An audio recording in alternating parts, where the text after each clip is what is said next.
여러분 안녕하세요. 오늘은 데살로니가 4장 말씀을 함께 묵상하는 시간입니다. 오늘 본문은 바울이 데살로니가 교회 교인들에게 하는 권면으로 어떻게 행해야 하나님을 기쁘게 해드릴 수 있는지에 관한 구체적인 지침들입니다. 먼저 본문 3절에서 6절 말씀입니다. 하나님의 뜻은 이것이니 너희의 거룩함이라. 곧 음란을 버리고 각각 거룩함과 존귀함으로 자기의 안에 대할 줄을 알고 하나님을 모르는 이방인과 같이 세욕을 따르지 말고 그 일에 분수를 넘어서 형제를 해하지 말라. 먼저 바울은 하나님을 기쁘게 하는 그리스도인의 삶의 태도로 거룩함을 언급합니다. 특히 바울은 음행을 멀리하라라고 권면하고 있어요. 세부적으로는 아내를 거룩함과 존중함으로 대하며 이방인과 같이 세욕에 빠져서는 안 된다라고 경고하고 있습니다. 여러분, 바울이 살아갈 당시의 사람들은 성윤리에 대해 무감각했습니다. 성적으로 타락했을 뿐 아니라 성적인 만족을 위해 탈선은 물론 타인의 아내까지도 넘보는 일이 종종 일어났다고 합니다. 사회적으로 아내는 자녀를 출산하고 가정을 돌보는 하나의 도구로 인식되었고 이혼은 기분대로 행해졌으며 혼의 관계를 갖더라도 부끄러운 일이 아니었다고 하죠. 사회 전반적으로 가정 밖에서의 성범죄가 용인되고 또 조장되는 시대였습니다. 그런 시류 속 바울은 그리스도인이라면 성적 방종에 동참하지 않는 거룩한 삶으로 하나님을 기쁘게 해드려야 함을 이들에게 권면하고 있습니다. 하나님께서는 저희 모두를 그리스도인으로 불러주셨습니다. 세상 사람들처럼 무분별하게 사는 삶이 아니라 성결한 삶을 살아가기를 바라셨기 때문이에요. 그를 통해 하나님의 거룩하심이 드러나기를 원하셨기 때문입니다. 세상 사람들은 먹고 마시고 쾌락을 추구하며 인생의 즐거움을 육적인 것에서 찾습니다. 하지만 우리 그리스도인들은 여러분 다릅니다. 하나님을 기쁘게 해드리는 삶이 우리 그리스도인의 삶의 목적이에요. 만약 우리가 거룩한 삶을 살지 않는다면, 세상 사람들과 같이 문란하게 제멋대로 삶을 살아간다면 그것은 우리를 그리스도인으로 불러주신 하나님의 부르심을 무시하는 행위입니다. 우리를 거룩한 당신의 자녀로 삼아주신 그 하나님의 뜻을 거역하는 행동입니다. 우리 그리스도인들이 세상 사람들과 구별되는 삶, 정결한 삶, 거룩한 삶을 살아가야 할 이유입니다. 두 번째로 바울은 하나님을 기쁘게 하는 그리스도인의 삶의 자세로 형제에 대한 사랑을 꼽고 있습니다. 본문 9절에서 10절 말씀이 이렇게 전합니다. 형제 사랑에 관하여는 너에게 쓸 것이 없음은 너희들 자신이 하나님의 가르치심을 받아 서로 사랑함이라. 너희가 온 마게도니아 모든 형제에 대하여 과연 이것을 행하도다. 형제들아 권하노니 더욱 그렇게 행하고. 형제 사랑과 관련하여 바울은 데살로니가 교우들에게 더 이상 언급할 필요가 없다며 그들을 칭찬합니다. 그들의 교내에서는 물론 온 마게도니아에 있는 형제들에게도 사랑을 잘 실행하고 있었기 때문입니다. 그런 그들의 삶의 자세에 대해 바울은 앞으로도 계속 그렇게 행해달라고 권유하고 있습니다. 여러분, 하나님은 사랑이십니다. 사랑은 하나님에게서 난 것이죠. 하나님의 사랑이 드러나는 것이 바로 십자가 사건입니다. 하나님께서 우리를 사랑하셨기에 우리의 죄를 죄속해 주셨고 또 우리를 위해 당신의 아들을 예수 그리스도를 화목제물로 삼으셨던 거죠. 그런 면에서 우리는 하나님께로부터 사랑을 입은 사람들입니다. 우리가 사랑을 실천해야 할 근거죠. 더 나아가 사랑하라는 것은 우리를 대신해 십자가에서 자신을 버리신 주님의 가르침이기도 합니다. 주님께서는 죄와 사망의 굴레 가운데 죽어가던 우리의 영혼을 당신의 생명과 맞바꿔 주셨습니다. 그를 통해 우리에게는 영원한 생명이 주어졌어요.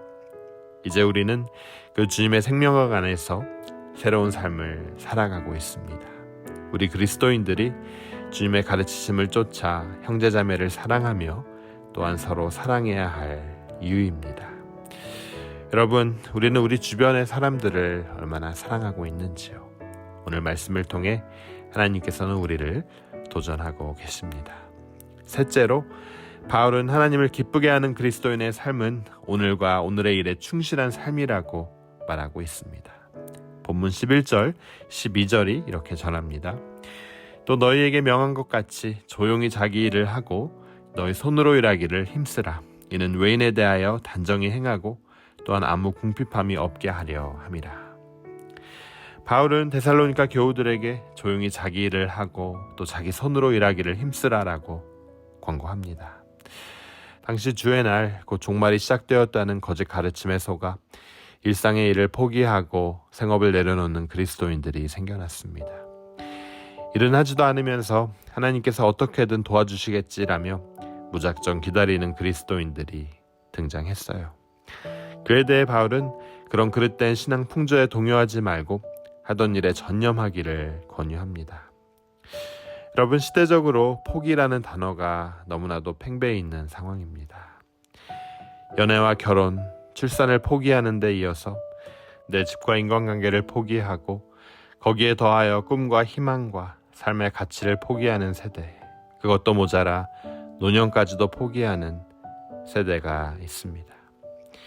이제 소망과 도전이라는 단어는 차츰 자취를 감춰가고 있고 대신 절망과 포기라는 단어가 사람들의 생각과 사회 곳곳에 침투하고 있습니다. 그래서 그런지 이유도 없이 일을 하지도 않으면서 구직 활동조차 하지 않는 사람들은 증가하는 추세고 또 그런 자신들을 가리쳐 잉여인간이라고 스스로를 비하하는 일까지 일어나고 있습니다. 저성장 국면에 접어든 것이 세계 경제의 실상입니다. 하지만 외적인 상황만을 탓하고 두 손을 다 놓고 있기에는 우리에게 주어진 인생의 시간들은 그리 길지 않습니다. 그렇기에 오늘을 내일을 약속받을 수 있는 기회로 여기며 내가 오늘 서 있는 이 자리에서 할 일을 찾고 주어진 일에 감사하며 성실하게 최선을 다하는 자세가 우리 그리스도인들에게 요구됩니다. 바울이 이 사실을 금요일 말씀을 통해 전하고 있어요. 내게 오늘이라는 시간을 주신 분이 바로 하나님이시기 때문입니다. 사랑하는 여러분, 오늘 우리가 살아가고 있는 이 사회는 거룩이라는 단어가 점점 더 실종되어 가고 있습니다.